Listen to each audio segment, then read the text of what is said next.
বর্তমান সরকারের যতগুলো ইশতেহারে যতগুলো এজেন্ডা ছিল, বর্তমান সরকার 31 দফার মাধ্যমে যেভাবে মানুষের দোরগোড়ায় গিয়ে মানুষের ভোট নিয়ে সরকার গঠন করেছে, তার মধ্যে একটি এজেন্ডা ছিল মানবিক বাংলাদেশ গড়া। আমরা ধরে নিতে পারি আজকের এই কার্যক্রম, আজকের এই যে পথ চলা শুরু হতে যাচ্ছে, সেটি হচ্ছে একটি মানবিক বাংলাদেশ গড়ার পথ চলার আমরা শুরু করতে যাচ্ছি ইনশাআল্লাহ। আমরা যে কার্যক্রমটা করতে চাচ্ছি, যে সেক্টরকে নিয়ে করতে চাচ্ছি, তাদেরকে একটি ইনফরমেশন, একটি মেসেজ আমরা দিতে চাচ্ছি, আপনারা মানেই বাংলাদেশ। প্রতিবন্ধীকে, প্রতিবন্ধিতাকে, প্রতিবন্ধীর পরিবারকে আমাদের সোসাইটিতে আন্ডারমাইন করা হয়, তাদেরকে মনে করা হয় তারা ডিফারেন্ট কোনো একটি বোধহয় গ্রহের মানুষ। এই মানুষগুলো যে আমাদেরই সন্তান, এই মানুষগুলো যে আমাদেরই আপনজন, সেই বিষয়টাকে সার্বিকভাবে তুলে ধরার জন্য আমাদের এই পথ চলা।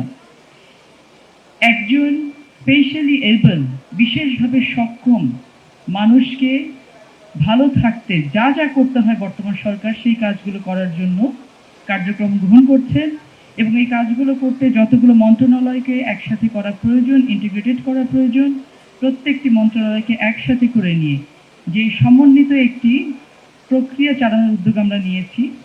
এই উদ্যোগের জন্য আপনারা যারা সামনে বসে আছেন, প্রত্যেকের সহযোগিতা আমাদের একান্ত কাম্য, কারণ আপনাদের সহযোগিতা ছাড়া আমরা এটা কোনোভাবেই সফলভাবে এগোতে পারবো না। এই যে এখানে যে স্টলগুলো আছে, আমরা যখন প্রোগ্রাম শুরুতে আমাদের প্রধান অতিথি এখানে এসেছেন, প্রত্যেকটা স্টলে উনি গিয়েছেন।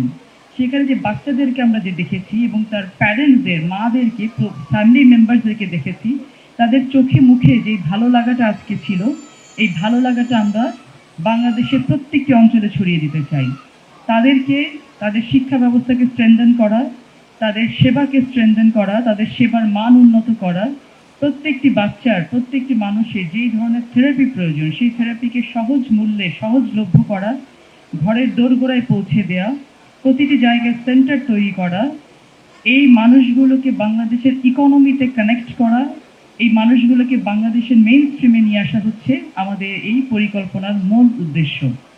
আমরা চাই যখন এই মানুষ, আপনি এখানে স্টলে ঘুরতে গিয়ে দেখবেন যে অসম্ভব সুন্দর সুন্দর অর্নামেন্টস তৈরি করা হয়েছে, অসম্ভব সুন্দর টেইলারিং করা হয়েছে, এগুলো কিন্তু তাদের হাতের করা।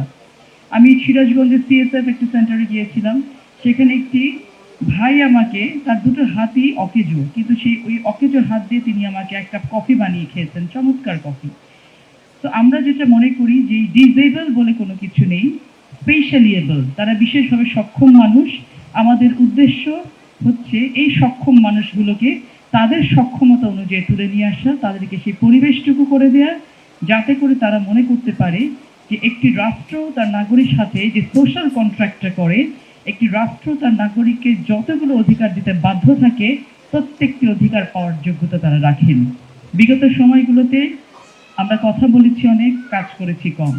এখন আমাদের কথা কম, আমাদের কাজ কেবল কথা বলবে ইনশাআল্লাহ। আমরা চাই আপনারা এখানে যারা বসে আছেন, ম্যাক্সিমাম হচ্ছে স্বাস্থ্য মন্ত্রণালয়ের কর্মকর্তা কর্মচারীবৃন্দ রয়েছেন, অন্যান্য মন্ত্রণালয়ের কর্মকর্তারা রয়েছেন। আপনারা প্রত্যেকটি মন্ত্রণালয় থেকে, বিশেষ করে এখন পর্যন্ত সমাজ কল্যাণ মন্ত্রণালয় প্রতিবন্ধীদের নিয়ে কাজ করছে, কিছু কাজ আমাদের মহিলা বিষয়ক, শিশু বিষয়ক মন্ত্রণালয় রয়েছে। আমাদের কাছে অসংখ্য ডেটা রয়েছে, কিন্তু ডেটাগুলোকে ইন্টিগ্রেটেড সিস্টেমেই ডেটাবেস সেরকম করে তৈরি করা নেই, সেই কাজে আমরা হাত দিয়েছি।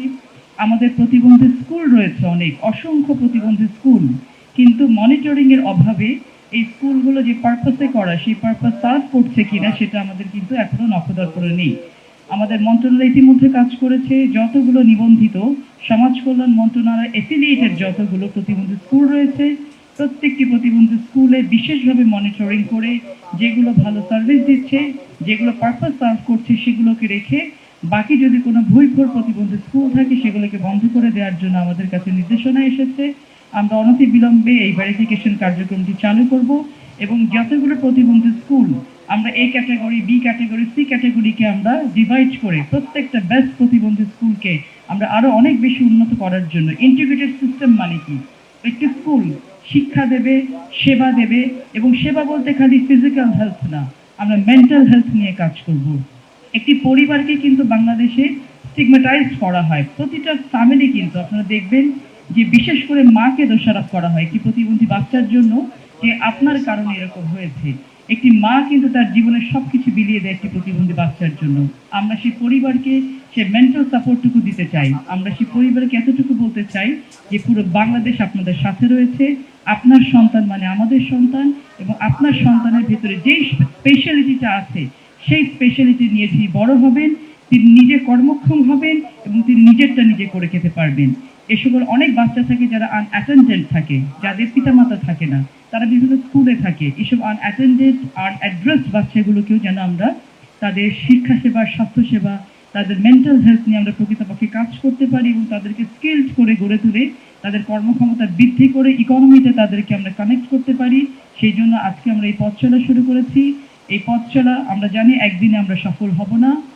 ইতিমধ্যে আমাদের স্বাস্থ্য প্রতিমন্ত্রী মহোদয় বলেছে যে ইনিশিয়ালি আমরা 10টি জায়গায় পাইলটিং স্টার্ট করব এবং এটার সাকসেস রেটের উপর ডিপেন্ড করে আমরা গ্র্যাজুয়ালি বিভিন্ন বাংলাদেশের প্রত্যেকটি উপজেলাতে আমাদের এই সকল সন্তানদের জন্য যারা স্পেশালি এবল তাদের জন্য আমরা কর্মক্ষমতা অনুযায়ী কর্মস্থান তৈরি করব, তাদের প্রোডাক্টের জন্য মার্কেটিং সিস্টেম তৈরি করব, তাদের প্রোডাক্ট জন্য মার্কেটিং করে তারা বিক্রি করে ইনকাম করতে পারে সেই সিস্টেমে করব ইনশাআল্লাহ। আপনারা সকলে মিলে একটি কাজ আমাদেরকে আরো বেশি উপকার হবে যদি করতে পারি। আমাদের যদি দৃষ্টিভঙ্গি আমরা চেঞ্জ করতে না পারি এই সকল সন্তানদের প্রতি, তাহলে কিন্তু কোনো ডেভেলপমেন্টই সাস্টেইনেবল হবে না। আমরা যেই জায়গাতে আছি সেই জায়গা থেকে যেন আমাদের দৃষ্টিভঙ্গি চেঞ্জ করে এই সন্তানগুলোকে নিজেদের সন্তান মনে করে তাদের জন্য, তাদের সহানুভূতির জন্য এগিয়ে যায়, তার পরিবারের সহানুভূতির জন্য এগিয়ে যায় এবং তাদের